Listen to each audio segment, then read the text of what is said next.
अपने पराए। घर की लड़ाइयाँ कितनी भी हो, लेकिन ये भी सच है कि किसी पर कोई आपत्ति हो तो अपना ही परिवार साथ देता है। भैया, मेरे पीछे पुलिस लगी है, प्लीज मुझे बचा लो।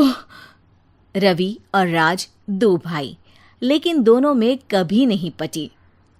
अरे क्या हुआ छोटे, क्या कर दिया तूने?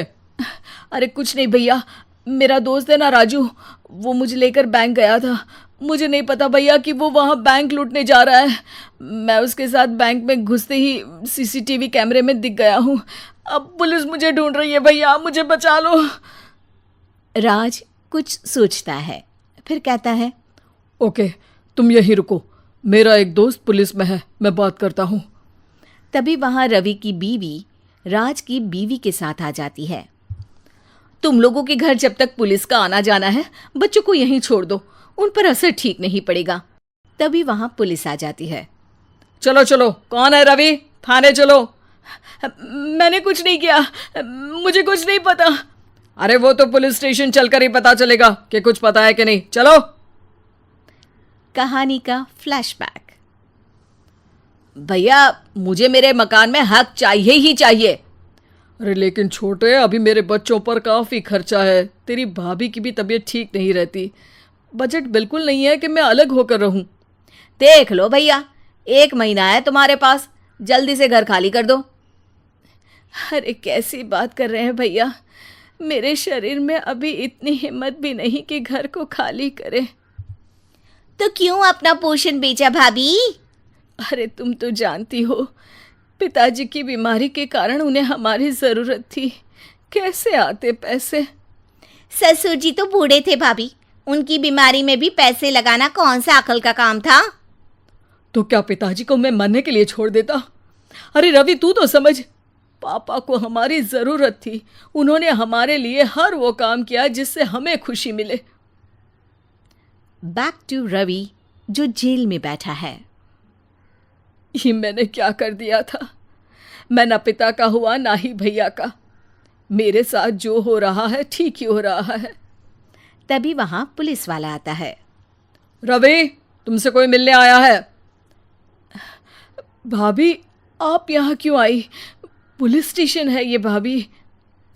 भैया, आपकी जगह मेरा भाई होता तो क्या मैं नहीं आती? अच्छा, ये खाना ले लीजिए, खा लीजिएगा। आपके भैया लगे हैं वकीलों और पुलिस वालों से बात करने में, डरने की कोई बात नहीं। जब आपने गुनाह किया ही नहीं तो सज़ा भी नहीं मिलेगी। रवि भाभी को देखकर रोने लगता है। घर में साक्षी चुपचाप बैठी होती है कि तभी सोनम कहती है, अरे साक्षी, क्या हुआ? परेशान क्यों हो रही हो? भाभी, अभी अभी पुलिस स्टेशन से खबर आई है, इन्हें बड़े जेल में शिफ्ट किया जा रहा है। मैं क्या करूंगी भाभी? रो मत, हम अच्छे से अच्छा वकील करेंगे। लेकिन उसमें तो बड़े पैसे लगेंगे दीदी, हम इतना पैसा कहाँ से लाएंगे? अरे क्यों, ये मकान है ना, और मेरे कुछ गहने भी है। साक्षी की आंखों में पानी आ जाता है। पर दीदी, ये तो आप और भैया की मेहनत की कमाई है। पापा के बाद भी तो हम लोगों का सब खत्म हो गया था। पापा को तो बचा नहीं पाए, लेकिन भैया को ज़रूर बचा लेंगे, और भगवान चाहेंगे ना तो दोनों भाई मिलकर इससे भी बड़ा मकान खड़ा कर लेंगे। साक्षी। थोड़ी देर में राज वहाँ आता है। सोनम सही कह रही है साक्षी, पैसों की कमी के कारण किसी भी बेगुनाह को सज़ा नहीं मिलती। राज एक अच्छा सा वकील करता है। सोनम और साक्षी बचाए पैसे और अपने गहनों को बेचकर रवि का केस लड़ते हैं और जल्द ही रवि जेल से बाहर आ जाता है। रवि राज को गले लगाकर कहता है, भैया मुझे माफ़ कर दो, मुझे साक्षी ने सब कुछ बताया है।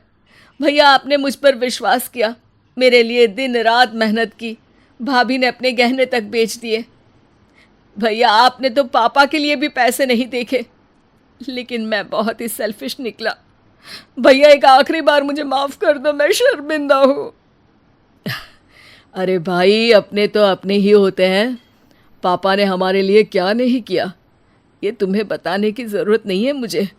और फिर तू तो मेरा भाई है, पैसे से बढ़कर रिश्ते होते हैं भाई।